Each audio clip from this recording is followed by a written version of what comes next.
The stagecoach stopped just after midnight. The job ad said, "Night worker needed, discretion required. Inquire at the copper bell sharp at midnight." Clara's hand went to the thin scar on her throat, a constant reminder of why she couldn't trust anyone, why she was using a name that wasn't her own, why she had killed a man and ran before they could call it murder. In the shadows of the saloon sat Caleb Hawthorne, a man who hadn't slept more than 3 hours a night in 3 years, not since he buried his wife and baby in the same grave. He needed someone who wouldn't ask questions. She needed somewhere to disappear. "Why do you want night work?" he asked. "Because I need work no one else wants. That way you won't ask questions I don't want to answer." Two broken souls, two desperate secrets, one midnight bargain that would either destroy them both or save them. But when rustlers come for his ranch and federal marshals come for her past, they'll discover that the only way out is through. Together. Can you build a future when your past is hunting you down? What you'll learn. Healing isn't about erasing your scars. It's about finding someone brave enough to see them and stay anyway. Some of us have to live in the dark for a while before we're ready for the light. But when you find someone who understands your shadows, you can finally stop running and start living. If you've ever felt like you had to hide the broken parts of yourself, this story is for you. Hit subscribe and join our family. Tell me in the comments, have you ever found someone who saw your scars and chose to stay? And if this message touches your heart, share it with someone who needs to know that it's never too late to start over. The stagecoach stopped just after midnight, dropping Clara into a darkness so thick it could choke you. Dry Hollow, Colorado was not a town. It was a handful of buildings huddled together against a wind that had teeth. Only one window held a light, a saloon called the Copper Bell, its glow a lonely promise on the frozen ground. Clara's boots were thin and cracked, and her bag held little more than the shame she had run from. Inside were 3 black dresses and a newspaper ad that felt like a lifeline. It called for a night worker at the Hawthorne Ridge Ranch, promising that discretion was required. The job was simple: inquire at the Copper Bell, sharp at midnight. The stage driver grunted, "You sure about this, miss?" Her hand went to a thin scar on her neck, a constant reminder of why she could not trust anyone. "I'm sure," she said.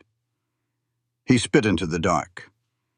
"It is not natural for a woman to work nights. And Hawthorne—" He paused, a hint of pity in his eyes. "Well, he has his reasons for keeping strange hours." Clara thought, so do I. The driver looked at her pale, thin face and nodded slowly. "The Copper Bell is straight ahead. Watch yourself. This land has a way of eating up soft things." She whispered to herself, "Good thing I am not soft anymore." As the coach pulled away, Clara was completely alone. She had been alone when her father passed, and alone when a man in St. Louis forced her to choose between her life and his. She chose her own, and she ran before they could call it murder. Clara Whitmore was not her real name. It was the name of a ghost, a woman who had to disappear. The wind cut through her coat as she walked toward the saloon. Pushing the door open, she felt the conversation in the room change. Every man there turned to look, their eyes sizing her up. Clara held her chin high and walked to the bar, using her bag as a shield. "I am here about the advertisement for the night position at Hawthorne Ridge." The bartender looked surprised, then pointed toward a dark corner of the room. "He has been waiting for you." Clara turned, and at first she saw nothing but shadows. Then the shadows moved, and she realized it was a man.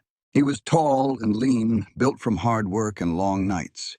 He wore all black and his hat was pulled down low, hiding his face. But when the lamplight caught his eyes, Clara's breath caught in her throat. They were the color of a storm. He looked at her with an intensity that should have scared her, but it did not. His face was weathered, and his hands resting on the table were scarred and calloused. "Miss Whitmore," he said, his voice deep and rough, like stones grinding together. I am Caleb Hawthorne. He did not offer his hand, and she was grateful for that. A man who did not assume a touch was welcome. Mr. Hawthorne, she replied, meeting his gaze. He motioned for her to sit down.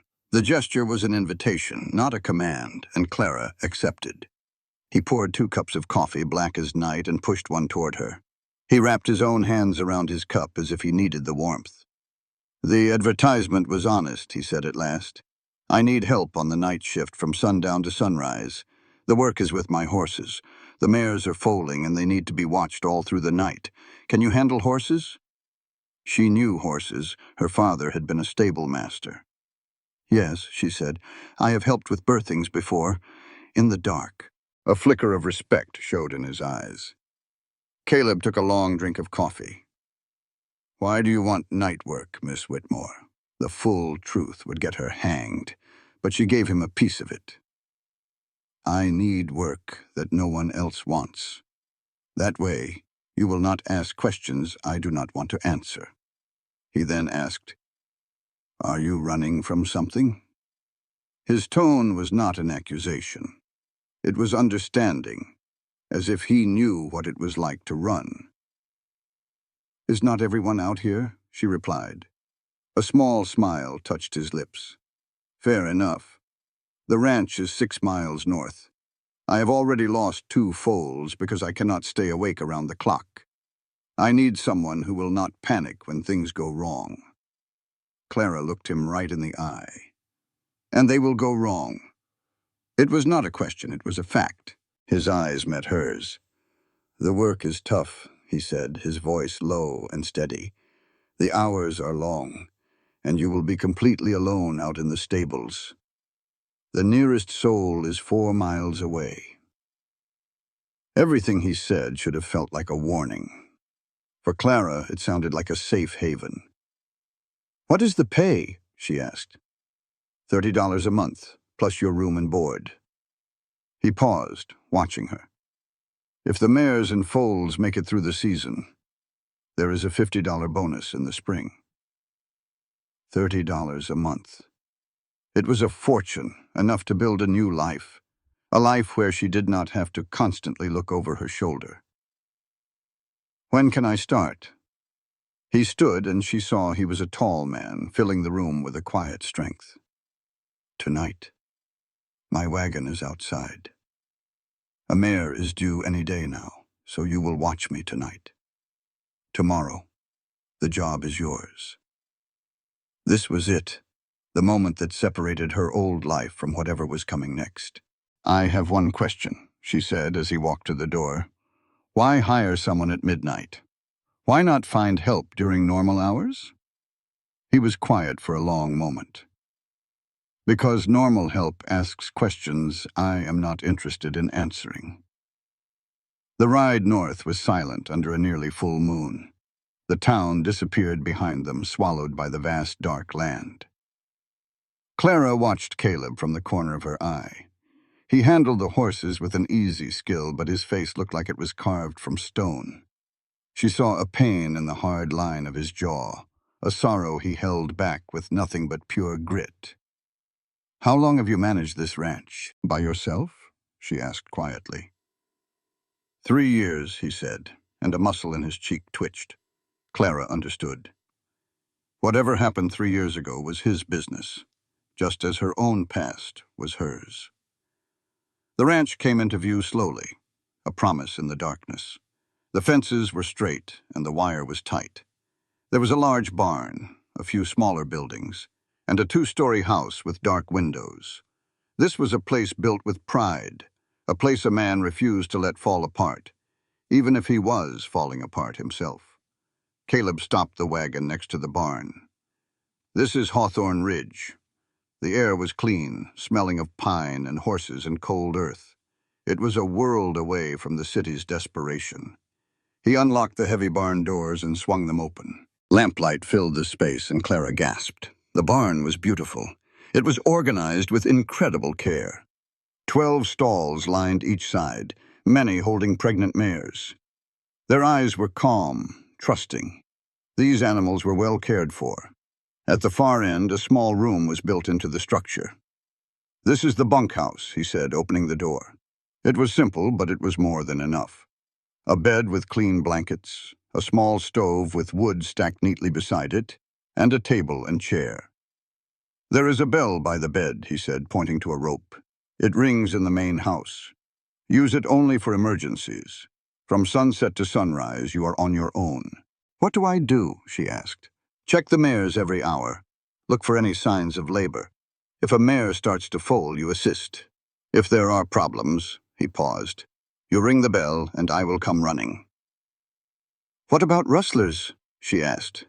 She had heard stories about thieves who strike in the dark. His face hardened. "They have hit us twice this past month. They have not touched the horses yet, but they might." He picked up a rifle from a shelf. It was well oiled and loaded. "Do you know how to use this?" "Yes."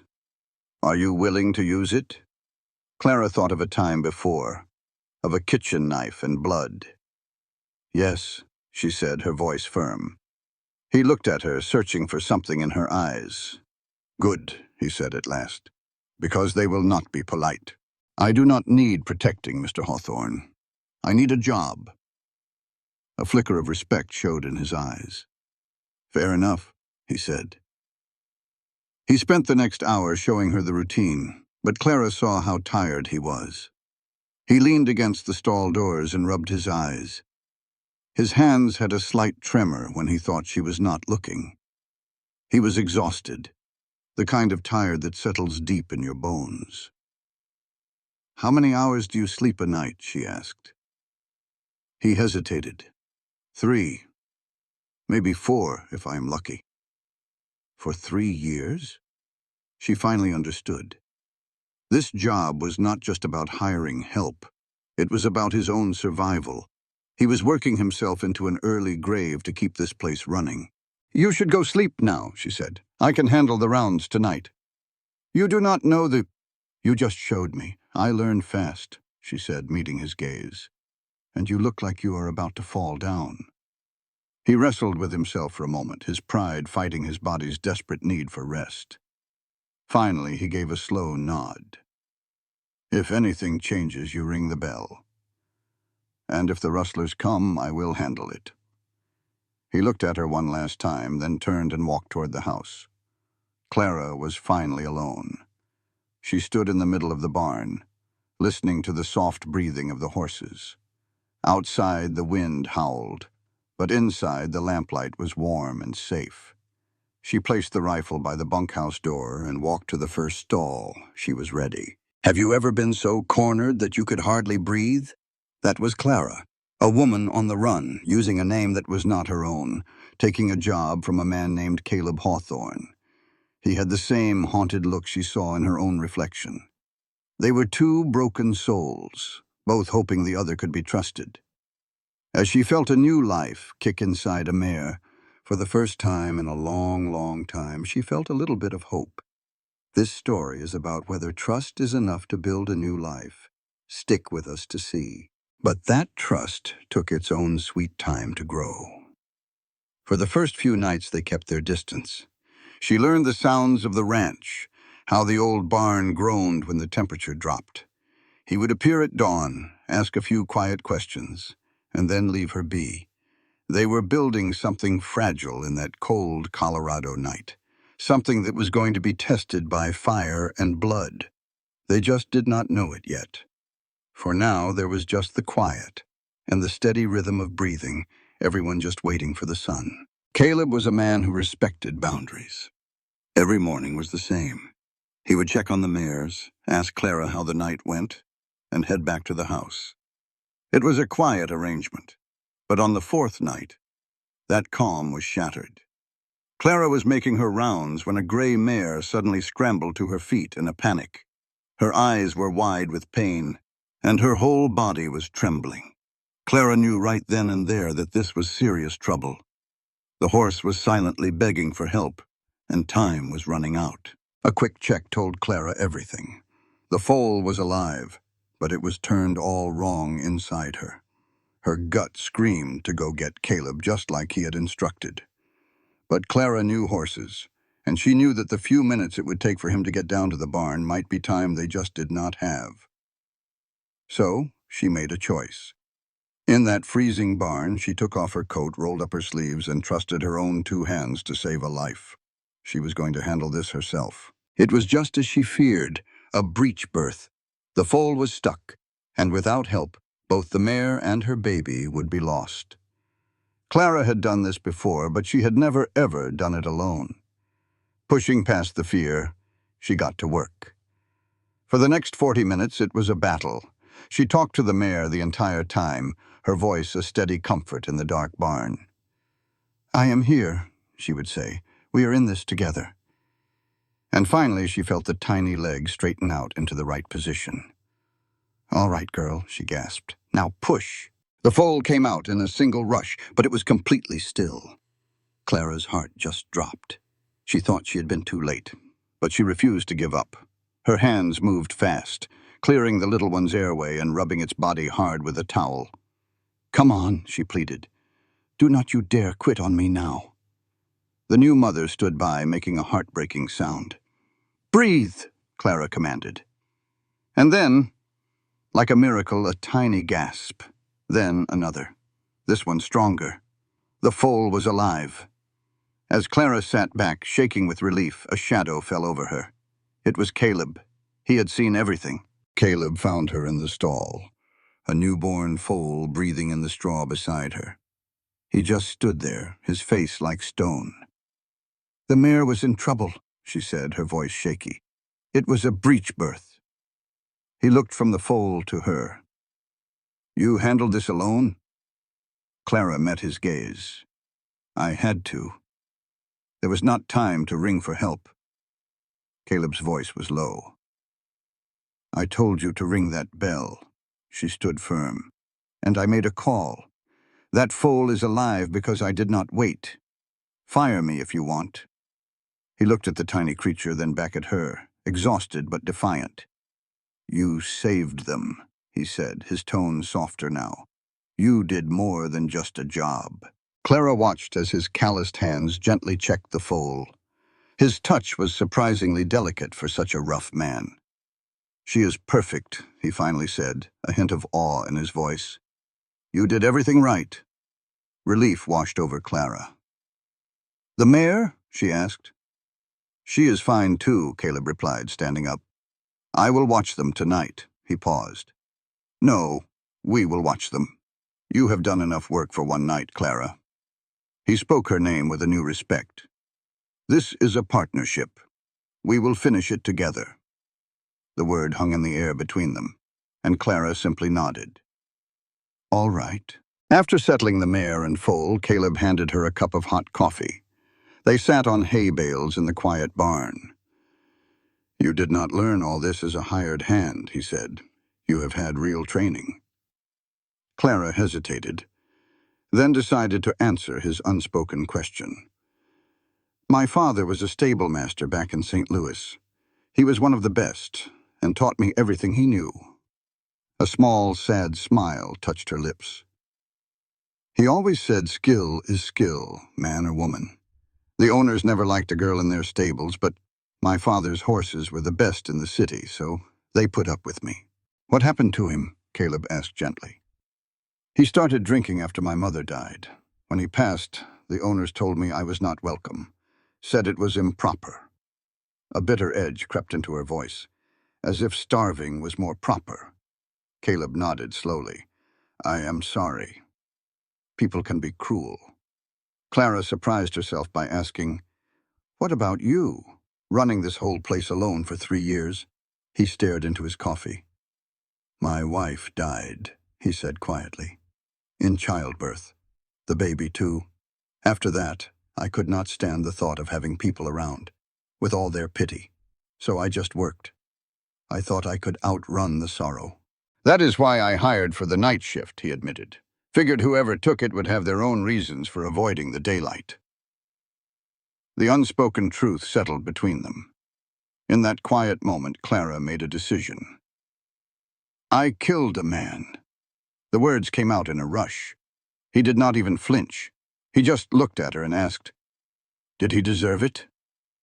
"Yes," she whispered, her hand going to a faint scar on her throat. "He was my employer. He tried to hurt me, so I fought back. But the law only saw a dead rich man and a poor woman. So I ran." Caleb nodded. "Clara Whitmore is not your real name, then?" It was not a question. "You are safe here," he said. "What is in the past stays there. Believe a woman with scars on her throat." He took the last sip of his coffee. "You want to be Clara Whitmore? Then you are. The past only matters out here if you let it." Clara fought back tears. She had braced for judgment, but Caleb just gave her simple acceptance. "Thank you," she managed to say. "Nothing to thank me for. We've all got ghosts." He stood up, stretching. "But right now we have 10 more mares to check before the sun comes up. You ready?" Clara stood too. "Always." They walked the barn, with Caleb pointing out the small signs she had missed. By the time the sky began to lighten, she felt a connection form between them. It was a mutual respect between two people who saw the damage in each other and stood together anyway. "Get some rest," Caleb said as morning light filled the barn, filtering through the barn windows. Clara went to her bunkhouse and fell asleep instantly. 8 hours later, the sound of horses screaming in pure terror woke her up. Her heart pounded as she grabbed the rifle by her bed and raced outside. She smelled the smoke before she saw it, thick and black coming from the eastern pasture. Caleb was already there with 2 other men trying to lead panicked horses away from a small burning building. "Clara," he yelled, "the tack room. There is a mare trapped inside." She did not think twice. Clara handed her rifle to a stranger and ran straight for the fire. The heat was a solid wall, but she pushed through the burning doorway. Inside was chaos. A chestnut mare was down, her leg pinned by a fallen beam. "I have got you," Clara choked out, pulling at the heavy wood. It would not move. The doorway behind her was almost gone, swallowed by flames. The heat was scorching her skin. She screamed and pulled one last time, and the beam shifted just enough. The mare struggled free and bolted for the exit. Clara stumbled after her, dizzy from the smoke. Hands grabbed her and pulled her out just as the roof caved in. She collapsed on the ground, fighting for air. "Caleb," she realized. His face was white with shock. "Are you crazy?" he yelled, checking her for injuries. "You could have been killed." "The mare," Clara gasped. "She is fine. You saved her. But you are burned," he said, his hands shaking. "I am alive," Clara insisted. The building was now a tower of fire. "What happened?" A man with a sheriff's badge stepped forward. "Rustlers. They set the fire to distract us and took 20 head of your cattle." Hawthorne's call, 20 head. Clara saw the devastation on Caleb's face. That loss could ruin the ranch. "At least nobody was hurt," the sheriff said. But Clara was watching Caleb's shoulders slump with the weight of it all. The rustlers would never be caught, and everyone knew it.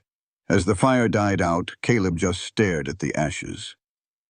"How bad is it?" Clara asked quietly. "Bad enough," he said. "That was my prime breeding stock. Without that sale..." He did not need to finish the sentence. They would lose the ranch. Clara remembered this place was all he had left. "We will figure it out," she said. Caleb looked at her, his eyes raw with gratitude. "We?" "You hired me for the night shift," she said, touching his arm. "That does not mean I stop caring when the sun is up."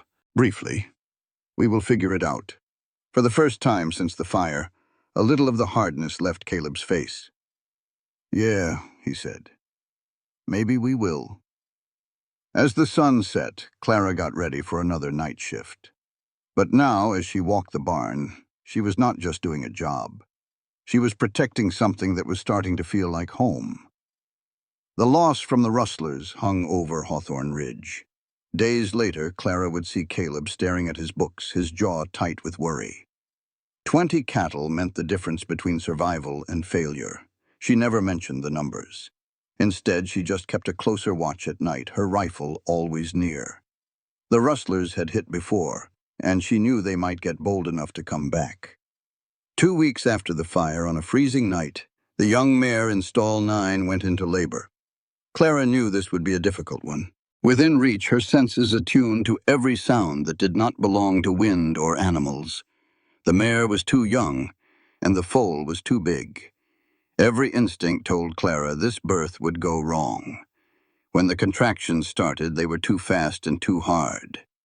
Clara entered the stall, and her blood ran cold at what she found. The foal was coming out front first, but its legs were bent back and its head was turned sideways. It was completely stuck. Without help, both the mare and the foal would die. This was a job for a veterinarian, a delicate procedure that often failed. Clara had only a few seconds to decide. She could ring the bell for Caleb and lose precious time, or she could trust herself. She made her choice. Ring the bell and wait for Caleb, losing precious minutes, or trust her training, her skill, and the knowledge that sometimes survival depended on acting before fear could paralyze. She made her choice. Clara carefully reached inside the mare, her arm swallowed by the powerful contractions. She felt for the foal's tiny, misplaced legs. "Easy, Mama," she whispered, as much for herself as for the horse. "We are going to fix this." Sweat poured down her face in the cold air. Her shoulder ached, and a voice in her head told her she was in over her head, that she should have called for Caleb. But Clara had learned a hard lesson back in a St. Louis pantry. Sometimes you have to act to survive. She had taken a man's life to save her own. Surely she could save a horse. For 30 minutes she worked patiently, repositioning one small leg and then the other. Finally, she had to turn the head. It was the hardest part. With aching hands, Clara guided the foal into the world. It was a difficult, dangerous birth, but she managed it. Just as the tiny creature took its first breath, Caleb appeared at the door. "How long?" he asked. 40 minutes, she answered, exhausted but relieved. "It was a bad presentation, but I got it sorted." Caleb knelt and examined the newborn with skilled hands. He looked up at her, his expression a mix of awe and disbelief. "This foal should not be alive," he stated simply. "Most would have lost them both. You have a real gift, Clara. Any other vet would have lost them both, the mare and her foal. But not you." He gave her shoulder a firm squeeze. "You are something else, Clara." Heat rose in her cheeks. "Just doing my job." Caleb waited until her eyes met his. "What you do, that is more than a job. It is a calling, a gift." Before she could answer, he sighed, the weight of the world on his shoulders. "I need to tell you something. This ranch is in a whole world of hurt. Those cattle we lost were meant to fund our spring operations. Without that money, I cannot keep this place running past April." Her stomach sank. "How bad is it?" "Bad enough I might have to sell this place." The words sounded like they pained him to say. "This land was my wife's dream. Losing it would be like losing her all over again. There has to be another way." Caleb shook his head. "I have looked at the numbers every which way for 2 weeks. Short of a miracle, we are done for." Clara thought about survival. She thought about how this ranch had started to feel like the first real home she'd had in a long, long time. "What if we put everything into the horses?" she asked. "You have the skill, and you have me. I can handle more mares, and we could offer our services to other ranchers. It would not be fast money, but it would be steady." Caleb looked at her, a flicker of hope in his eyes. "You are talking about a real partnership, making decisions together, building something that lasts. That is a mighty big commitment for someone who has only been here 3 weeks. I am tired of running, Caleb. It is time I started building something instead." A slow smile spread across his face. "Well, it would mean we would have to work twice as hard." He stuck out his hand. "Partners?" Clara took it, her grip firm. partners. In that moment, surrounded by the smell of hay and new life, she felt like she had finally found a place worth fighting for. The weeks that followed were a blur of hard work. Caleb rode to neighboring ranches, and Clara took on 3 more mares. The work was bone-tiring, but it brought in money. Little by little, they were building something that might just last. They left notes for each other, their only real communication during the long days and nights. A bay mare is showing signs. Watch her close. A gray foal is not nursing right. Through these short messages, a trust grew between them. And so did something else. Clara saw it in the way Caleb's eyes lingered on her, in the cup of coffee he always left for her. She felt it in the way her own heart beat a little faster when she heard his boots on the gravel path. She knew watching him through the window was a bad idea. So was the way her heart clenched up whenever he looked tired. Clara had learned to trust Caleb on the job, but trust in a man with her heart? That was a whole other story. The last man who got that close left a scar on her throat and nightmares in her head. But Caleb was different. He never pushed, never crowded her. He always made sure she felt safe. He was, she figured, the safest dangerous thing she had ever known. Then March came howling in with a blizzard that buried the whole ranch under 3 feet of snow. For 48 hours straight, they fought to keep the place standing and the animals alive. On the second night, when the wind sounded like it was tearing the world apart, Caleb appeared in the barn. He carried blankets and a plate of hot stew. "You need to rest, Clara," he said, his voice firm but gentle. She couldn't even remember her last meal. He led her to the bunkhouse, stoked the fire, and made her eat. The venison stew was the best thing she had ever tasted. "Thank you," she managed to say. "You're working yourself to the bone," he replied. "Someone should have stopped me from doing the same years ago. I'm stopping you." He pulled the blankets around her. "Close your eyes. I've got this." She was too tired to argue, and she drifted off to sleep. When she woke an hour later, he was gone. A fresh pot of coffee was warming on the stove next to a note. It just said, "All's fine." In that quiet moment, Clara finally let herself feel it. She was falling in love with Caleb Hawthorne. It was a foolish and dangerous thing to do. She loved his quiet strength and the gentle way he handled everything, from a spooked horse to her own fragile boundaries. But love meant letting your guard down, and her guard was the only thing that had kept her alive. The blizzard broke on the 3rd day. The bright white snow hurt her eyes as she stepped outside for the first time. She found Caleb clearing a path. He looked up as she approached, and the way he looked at her made her heart jump. "Storm's over," he said. "We survived," she answered. After a long moment, he finally spoke. "Clara, I need to tell you something. These past few months, well, they've been the first time since my wife died that I've felt like I was truly living, not just surviving." He took a step closer. "You make me want to hope again. I know you've got your own reasons for keeping people at a distance. I needed you to know that you matter to me. You're not just a partner." He struggled for the right word. "You're—" "What?" she whispered. "Everything." The word hung between them in the frozen air. Tears filled her eyes. "I'm scared," she admitted, her hand going to her throat. "I know," Caleb said softly. "I'm not asking you to trust me, just don't shut me out. Let me prove that not all men are like him." She looked at this good, decent man who had given her a safe place to land. "I want to trust you," she said. "I'm trying." A real smile spread across his face, bright as the sun on the snow. "That's more than enough," he said. That night, however, a familiar sound cut through the quiet. Hoofbeats, fast and quiet. The rustlers were back. Clara grabbed the rifle from its rack. She saw 4 or 5 men moving near the cattle pens. She should ring the alarm bell and wake Caleb, but there wasn't time. Sometimes you had to fight your own battles. She stepped out into the cold night, raised the rifle, and fired a warning shot over their heads. "That's far enough," she shouted. Ride out now, or the next one won't be a warning." The men froze. One of them laughed a nasty sound in the dark.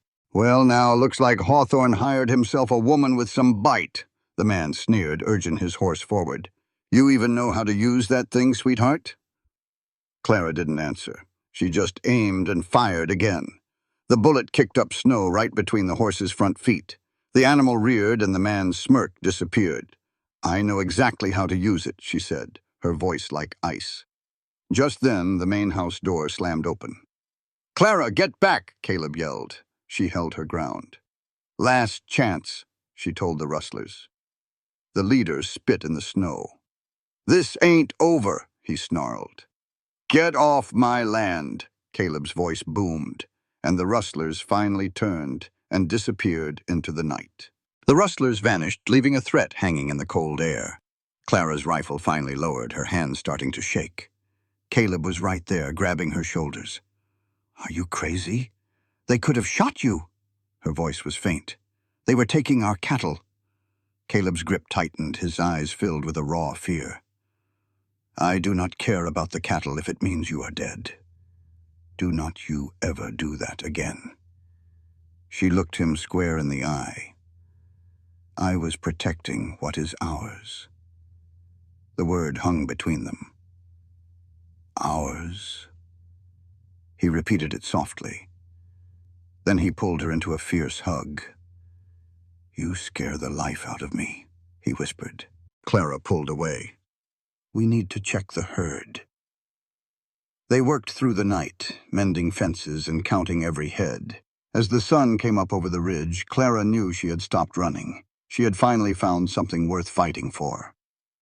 That night changed things between them. The air was thick with unspoken feelings. But the rustlers' promise to return was a constant heavy shadow. Caleb started riding the property lines twice a day, knowing those men would not be challenged by a woman, and let it go. 3 nights later, riders approached. Clara grabbed her rifle, her heart pounding, but it was the sheriff. A sudden cold fear washed over her. Was this about St. Louis? About the man she killed? "Miss Whitmore," he said, "we need to talk about those rustlers. We think they are the Garrett gang." The relief was so strong her knees felt weak.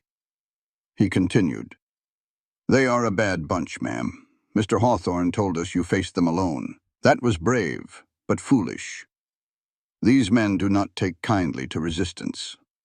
Clara stood her ground. "It was necessary. We cannot afford to lose any more cattle." "These men are killers," the sheriff warned.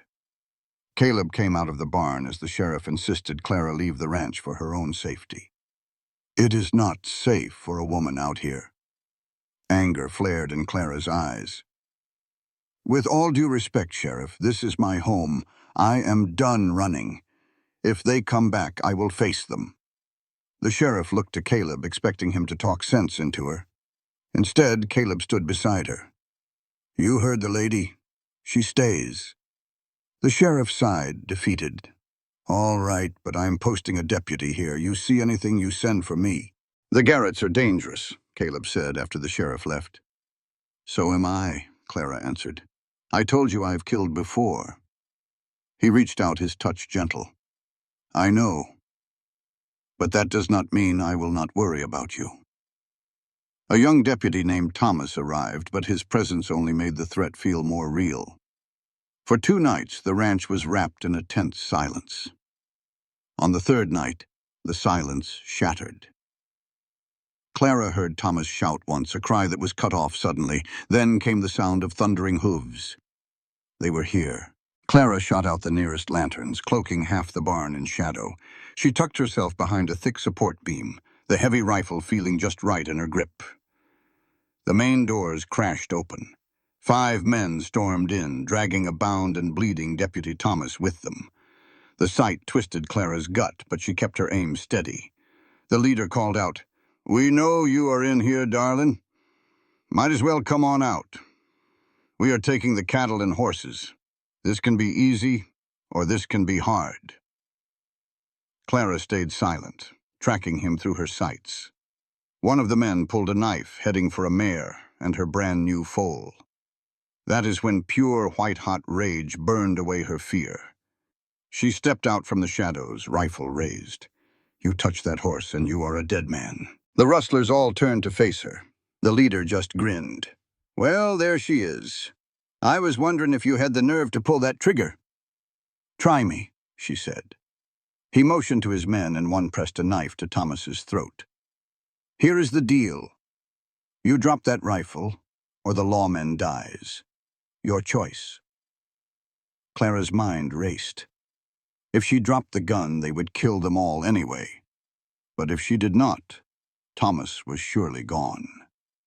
The deputy choked out, "Do not do it!" The man tightened his grip. "Drop it, now!" She needed a distraction, something to change the odds. Right then, as if in answer to a prayer, the barn's back door exploded inward. Caleb burst through, his rifle already barking. The shot hit the rustler holding Thomas, spinning him away. Clara did not waste a second. She fired. Her bullet struck the leader square in the chest. He collapsed, his face a mask of shock as his men scrambled for cover. "Next one who moves dies," Caleb's voice cut through the chaos, calm as a Sunday morning. "Drop your weapons. Get on the ground. Now!" The rustlers looked at their dying leader, then at the two rifles pointed their way. The fight drained right out of them.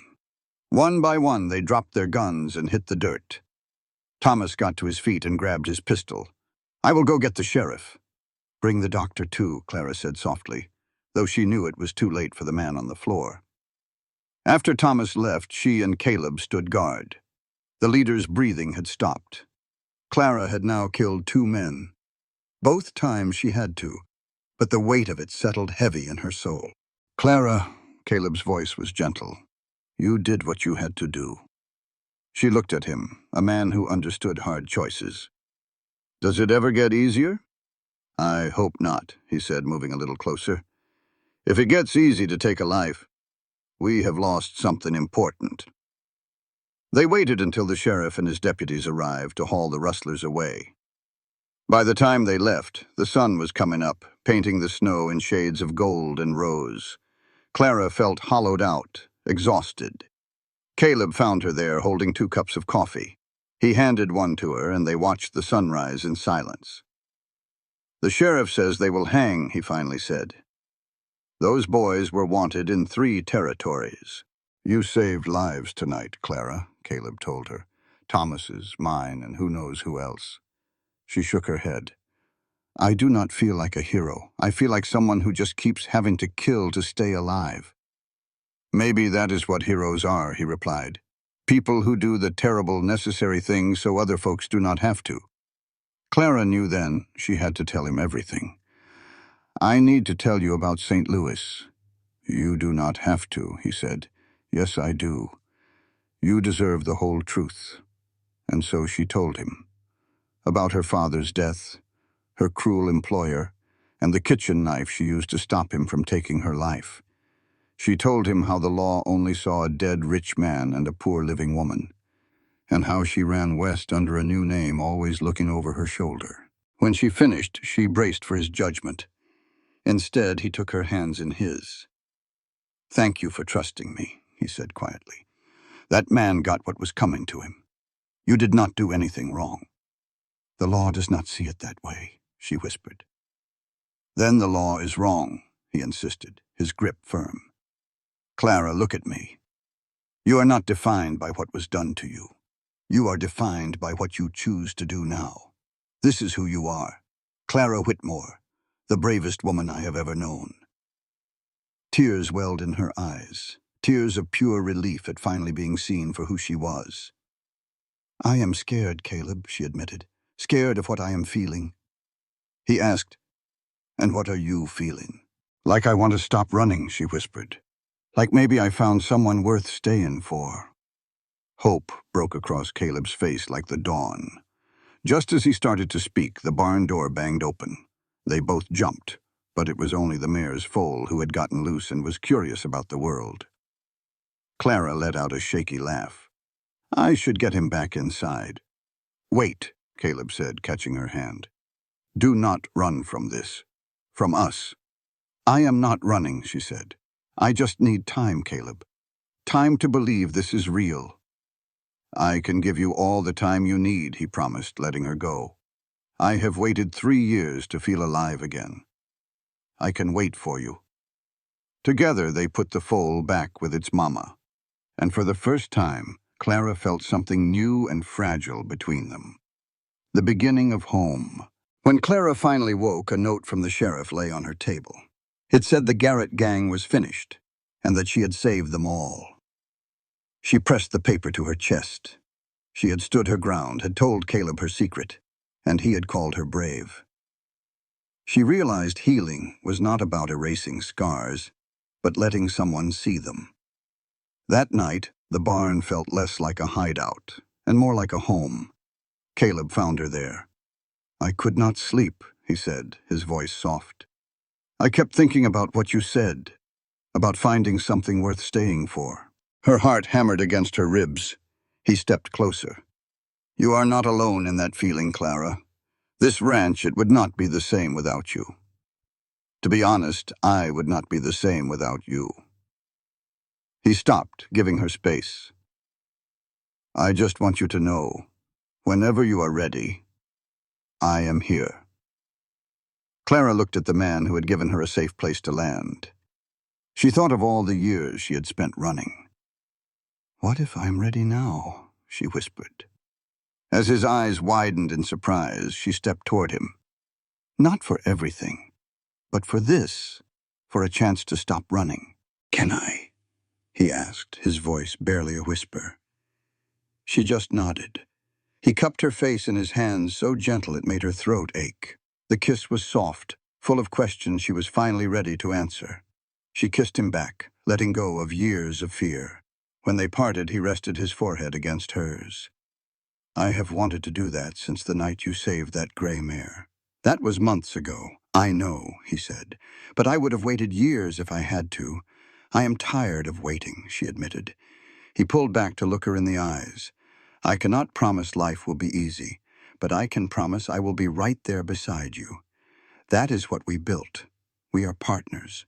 Partners, she agreed, and maybe something more. With the soft sounds of the stable around them, Clara felt the last of her defenses crumble. She was still Clara Brennan, a woman with a heavy past, but she was also becoming Clara Whitmore, who had found a home in the darkness, with a man just as broken as her. They had started this partnership out of pure desperation, but now they were choosing to stay. And that choice, she realized, was what it meant to truly live. In Caleb's arms, she knew the future didn't need to be perfect. It just needed to be brave. Their work continued, but everything felt different. His notes held a new warmth, and their brief moments together at dawn and dusk were filled with gentle touches that spoke volumes. The ranch was finally coming back to life, and with it their hopes. Their gamble on the horses was paying off with 10 healthy foals on the ground. Folks from all over were bringing their mares to Clara, and the ranch was finally making money. The place that was dying when she first arrived was now thriving, and the two people who were once shattered were slowly healing. But trust is a fragile thing. One evening in late April, Caleb walked into the barn looking like he'd seen a ghost. She knew right away something was terribly wrong. What is it? She asked, her heart sinking. Caleb stood in the doorway, a shadow against the fading light. A letter came from the territorial marshal, he said, his voice strained. They're asking about a Clara Brennan, wanted for murder back in St. Louis. Clara felt the blood freeze in her veins. What did you tell them? She whispered. Nothing yet, he said, stepping closer. Clara, you have to tell me. Is there another side to that story you told me? The question hit her like a physical blow. After all this, he still had his doubts. You think I lied to you? She said, her voice flat. He attacked me. I fought for my life. That isn't a version of the story, Caleb. It's the simple truth. Things in a new light, and they are asking questions. To protect you, I have to know it all. Protect me? Clara's voice shot up. I do not need protection, Caleb. I need your trust. I need you to believe me, not ask if I am holding back parts of the story. That is not fair. I am just trying to figure this out. Clara's hands started to shake, a storm of fear and anger brewing inside her. You think I wanted any of this? To kill a man and spend my whole life running? Of course not, Clara. That is not what I was saying. Then what were you saying? She demanded, tears burning her eyes. Because it sure sounds like you are wondering if I am the guilty one after all. Caleb's voice was firm. No, that is not it. Just listen to me. But Clara was past listening. Old habits kicked in, the ones that screamed trust was a fool's game. I think you should go, she said, her voice cracking. Just get out. Caleb stood there a moment, wrestling with himself. Then he turned and walked away. Down into the straw, shaking all over. She had been a fool to trust him. Now the law was closing in and Caleb was questioning her story, as if her own word was not enough. She moved through her chores like a ghost. The rifle in her hands felt heavy, a constant reminder of the violence she had survived. Dawn broke, and she heard Caleb's footsteps. She braced herself for another argument. But he walked in carrying a leather bag, his face calm and determined. I am not here to fight, he said before she could speak. I am here to apologize, and to give you this. He opened the bag on a hay bale. Inside were official-looking papers. What is all this? She asked. The truth about St. Louis, he said. The whole truth. Last night I could not sleep, so I sent telegrams to a private investigator and some lawyers I know. My heart pounded in my chest. Why? Because you were right, he said, meeting her eyes. I should have trusted you, no questions asked. I failed you. So I went looking for proof. Not for me, but for the law.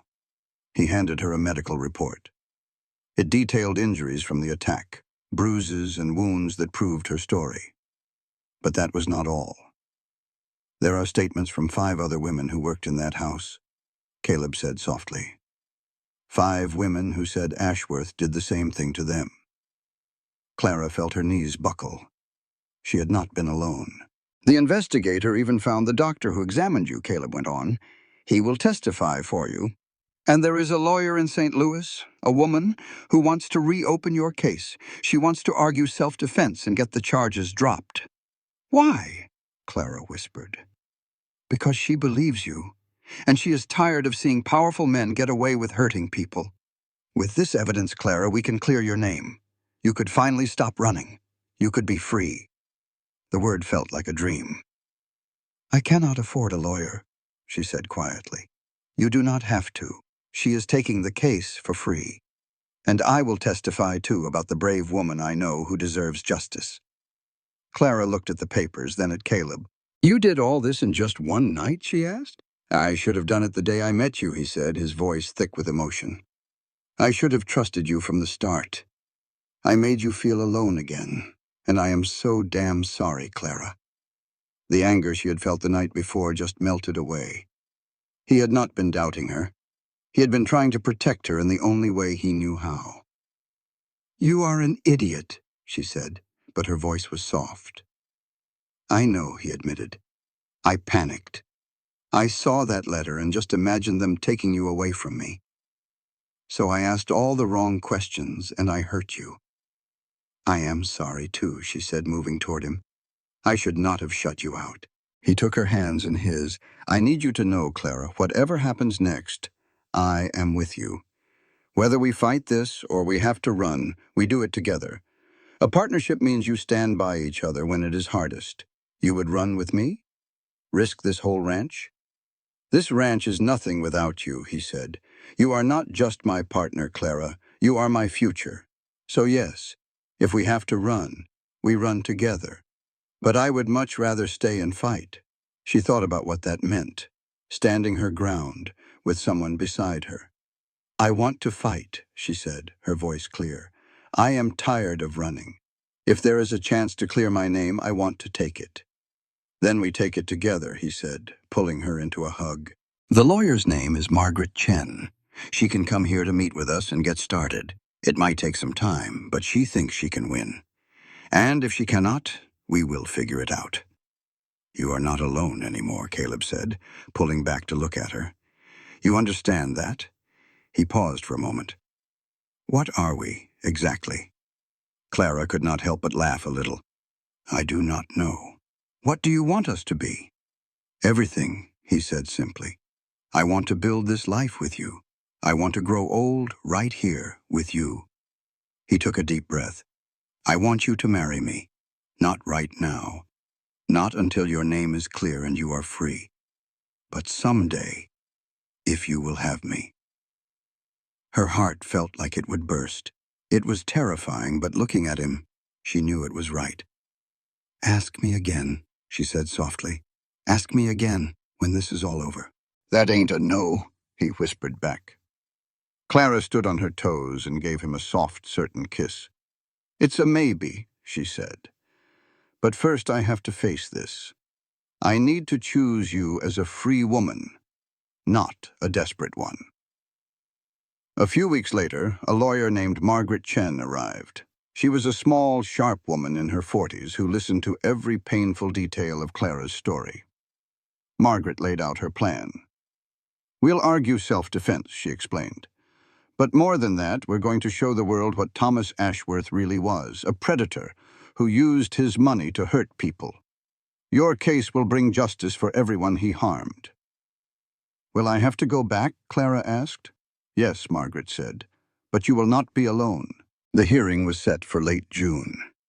Some days Clara was filled with hope, and other days, terror nearly paralyzed her. What if the judge refused to believe her? Through it all, Caleb was her rock. He was the steady hand that kept her from spiraling into panic. One evening, as they watched the foals play, Caleb spoke softly. No matter what happens in that courtroom, I want you to know you've already won. You survived. You built a life here. That's a victory no judge can take away from you. Going back to St. Louis felt like a bad dream. The familiar streets churned up old fears, but this time Caleb was right there beside her. Their lawyer, Margaret Chen, met them with a confidence that was downright contagious. The judge is a fair man, Margaret told them. He listens to the facts, not to a family's money. Inside the courtroom, Margaret laid out the case with precision. She presented the medical reports, the statements from other women, and testimony about the life Clara had built. Caleb spoke about her courage and skill, and how she was the heart of Hawthorne Ridge. Then it was Clara's turn. She stood tall and told her story one last time. She wasn't a victim asking for pity. She was a survivor demanding justice. I am not asking for mercy, she finished, her voice clear and strong. I am asking for the truth to matter more than a man's power. I defended myself, and I refuse to be punished for choosing to live.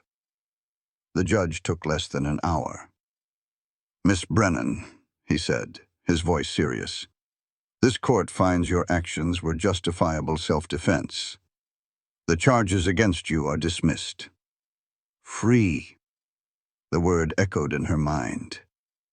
Clara felt her knees go weak, but Caleb was right there to hold her up. Justice had finally been served. The news came like a weight lifted from her soul. She was free. They stayed in St. Louis for 2 more days, meeting with other women who had their own stories to tell. For the first time, Clara felt a true kinship, a bond with those who had survived the same darkness. On their last night, she and Caleb walked by the river. How does it feel? He asked. Strange, like I forgot what it feels like to stand up straight. But it feels good, really good. What now? He asked gently. We can go anywhere you want. It is your choice, Clara. She thought of Hawthorne Ridge, of the foals she had delivered and the life they had fought for. I want to go home, she said. To our ranch, to our life, Caleb smiled. I thought you would want your real name back.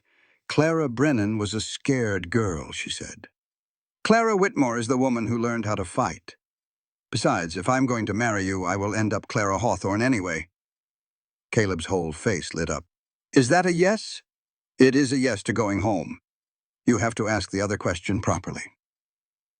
Back at Hawthorne Ridge, as the sun set over the land they had saved together, Caleb took her hand. "Clara Whitmore," he said, his voice full of love, "would you do me the honor of becoming my wife?" "I want to build a life with you, Clara," Caleb said, his voice full of emotion. "I love you." She looked at the man who had given her a home, a partnership, and a reason to trust again. "Yes," she said, her smile radiant. "I will marry you. I am done with waiting." His joyful shout echoed across the ranch as he spun her around in a happy embrace. They were married that August during the community harvest dance right there in the barn where their story began. Surrounded by friends and neighbors, the woman who ran from her past and the man who was stuck in his finally found their future, together. Their wedding was a simple thing, held right there on the ranch. She carried wildflowers she had picked herself, and Caleb looked proud and maybe a little nervous. The vows they spoke were not just words. They were real promises between two people who knew exactly how fragile life could be. They promised partnership, courage, and honesty. And when he kissed her, Clara Hawthorne felt the last of her fear just melt away. She was finally home. Late that night, they stood together in the very same barn where their story began, just checking on the horses. It was their time, leaning on the fence rail as the sun went down. Clara watched a mare and her colt. "Reckon we'll still be doing this when we're old and gray?" Caleb's arms wrapped around her. "I sure hope we're still fussing over fences when we're 90. He turned her to face him. "Clara, you saved me. You saw something in me when I was just a ghost on my own land. Thank you for staying." She kissed him, a soft and certain thing. "I love you too." The years rolled by like seasons. Their ranch, Hawthorne Ridge, became known far and wide. They raised 2 daughters and a son right alongside the foals, teaching them about hard work and a steady hand. The children learned their mother's touch with a difficult birth and their father's unshakable calm. But more than that, they learned what real courage looked like from the 2 people who built this life from dust and determination. Clara taught them that being strong meant acting even when you were scared spitless. Caleb showed them that you could carry grief without letting it break you, and that a home is built one good day at a time. Together, they made sure their kids knew that folks can mess up bad, but they can also heal. On their 10th anniversary, they stood at that same fence, watching their children ride across the very land they nearly lost. The whole world was painted gold by the setting sun, and Clara felt the weight of how far they had come. "You ever sorry you stayed?" Caleb asked, his voice low. Clara thought of the girl she was, running from shadows, and the woman she became, standing tall in the sunlight. "Not for a single second," she said. "This life with you is everything I never knew I was looking for." Caleb finally admitted, "I put out that ad because I was going under. I thought I was just hiring some help for the night. Instead, I found my salvation." "No," Clara corrected gently. "We saved each other. That's what partners do." Lanterns started to glow in the windows of their home, pushing back the night. Laughter drifted from the barn. They walked toward the house that was once cold and empty, now filled to the brim with the beautiful noise of a family, their family. Clara came to Hawthorne Ridge just looking for a place to hide, a way to survive. She never expected to find a home, a purpose, or a love that truly set her free. Standing on their doorstep, Caleb pulled her close. "Thank you," he whispered, his voice full of heart, "for answering that ad and building this life with me." She smiled against his strong chest. "Thank you for posting it at midnight," she said softly. "You understood that some of us had to live in the dark for a while." They had met when all hope was lost, but they chose each other in freedom. Now, inside their home, their children were waiting. In the pasture, the horses they had rescued were safe and sound. They proved that a strong life could be built on shaky ground. Caleb opened the door, and warm light poured out to meet them. That desperate midnight arrival had turned into a lifetime together. And that was the real gift, Clara thought. The simple choice to stop running and finally start living. This content was carefully researched, developed, and manually edited by our team to deliver meaningful stories with valuable life lessons. Every narrative is crafted to entertain, inspire, and empower our audience. We believe that great stories can change lives, and we are committed to bringing you content that matters. Thank you for being part of our community.